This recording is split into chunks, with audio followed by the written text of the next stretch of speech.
Price Lord. கர்த்தருடைய பரிசுத்த நாமம் மகிமைப்படுவதாக. ஏசாயா எழுதின தீர்க்கதரிசன புஸ்தகம் 40வது அதிகாரம் 31வது வசனத்தில் கர்த்தருடைய வசனம் இப்படியாய் சொல்கிறது. கர்த்தருக்கு காத்திருக்கிறவர்களோ புது பலன் அடைந்து கழுகுகளைப் போல செட்டைகளை அடித்து எழும்புவார்கள். அவர்கள் ஓடினாலும் இளைப்படையார்கள், நடந்தாலும் சோர்ந்து போவார்கள் என்று வசனத்தில் நாம் பார்க்கிறோம். கர்த்தருக்கு காத்திருக்கிறவர்கள் புது பலன் அடைவார்களாம். காத்திருத்தல் என்பது மிகவும் கடினமான ஒரு காரியம், மிகவும் வேதனை உள்ள காரியம். ஏன் அப்படின்னு கேட்குறீங்களா? ஃபார் எக்ஸாம்பிள், நம்ம ஒரு பஸ்ஸுக்காக வெயிட் பண்ணிட்டு இருக்கோம். 5 மணிக்கு பஸ் வரும்னு வச்சுக்குவோம். நம்ம 4:45 பஸ் ஸ்டாண்டுக்கு போயிடுவோம். 4:45 5 மணி வரைக்கும் வெயிட் பண்ணிட்டு இருப்போம், பஸ் வரல. அதுக்கப்புறம் 5 வரைக்கும் பார்க்குறோம், பஸ் வரல. 5:10 ஆகுது, பஸ் வரல. அப்போ நமக்கு ஆட்டோமேட்டிக்காக அந்த பஸ்ஸுக்காக நம்ம காத்திருக்கும் போது நமக்கு ஆட்டோமேட்டிக்காக ஒரு சோர்வு, ஒரு கால் வலி, ஒரு இதெல்லாம் சேர்ந்து நம்மளுக்கு என்ன செய்யும், வரும். அப்போ பஸ்ஸுக்காக காத்திருக்கும் போதே அவ்வளவு சோர்வு, அவருடைய பலவீனம் வருதுன்னா கண்டிப்பா ஆண்டவருக்கு காத்திருக்கும் போது சில நேரங்களில் சோர்வு வரும். அதான். ஆனா நீங்க சோர்ந்து போக வேண்டாம். ஏன்னா வசனம் சொல்லுகிறது, கர்த்தருக்கு காத்திருக்கிறவர்கள் புது பலன் அடைவார்களாம்.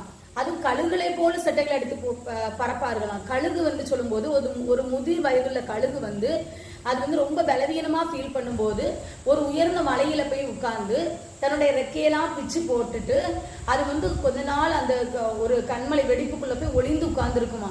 காரணம், அந்த ரெக்கை மறுபடியும் முளைக்கிற வரைக்கும் அது மெதுவா அமைதியா இருக்கும். அந்த டைம்ல அந்த கழுகை எந்த மிருகமானாலும் எதிர்த்து கொட்டு விடும். அதனால அந்த கழுகு அப்படி யாருமே இல்லாத ஒரு உயரமான இடத்துல போய் ஒதுங்கி காத்திருக்குமா. அப்ப அந்த காத்திருக்கிற டைம்ல அதுக்கு ஒவ்வொரு ரெக்கையா புதுசா முளைக்க ஆரம்பிச்சிருமா. இப்ப எல்லா ரெக்கையும் முளைச்ச பிறகு இந்த கழுகு ஒரு இளம் கழுகை போல அது ஒரு புது பலனை பெற்றுக்கொண்டு அது உயரத்துல பறக்குமா.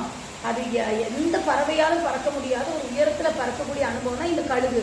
அப்படிதான் கர்த்தருக்கு காத்திருக்கிறவர்களோ, வசனம் சொல்ல, கர்த்தருக்கு காத்திருக்கிறவர்களோ புது பலன் அடைந்து கழுகுகளை போல செட்டைகளை எடுத்து எழும்புவார்கள் நினைச்சு. அப்போ நீங்க ஒருவேளை ஏதாவது ஒரு விஷயத்துக்கு காத்திருந்தீங்கன்னா நீங்க சோர்ந்து போகாதீங்க.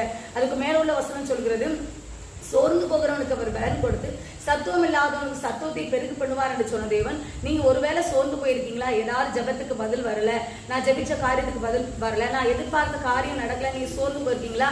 நான் சமூகத்துல காத்திருக்கிற விஷயத்துக்கு எனக்கு பதில் கிடைக்கலன்னு சொல்லியிருக்கீங்களா? அதை சங்கீதக்காரன் 40வது சங்கீதத்துல சொல்கிறான், நான் கர்த்தருக்காக பொறுமையுடன் காத்திருந்தேன், அவர் என்னிடமாய் சாய்ந்து என்னுடைய கூப்பிடுதலாய் கேட்டார் என்று சொன்னது போல கர்த்தர் உங்களுடைய கூப்பிடுதலை நிச்சயமாய் கேட்பார்.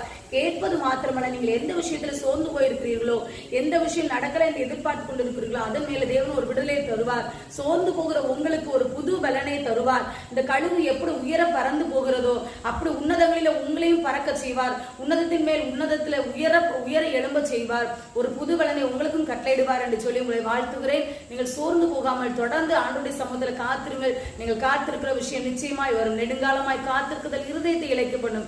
விரும்பினது வரும்போது ஜீவ விருட்சம் போல இருக்கும் என்று வசனம் சொல்கிறது போல நீங்க விரும்பின காரியத்தை உங்களுக்கு கர்த்தர் தருவதற்கு ஒரு புது பலனை உங்களுக்கு கட்டளையிடுவாராக என்று சொல்லி உங்களை வாழ்த்துகிறேன். கர்த்தர் தாமே இந்த வசனங்களை கொண்டு உங்களை ஆசீர்வதிப்பாராக. ஆமென். Thank you. God bless you.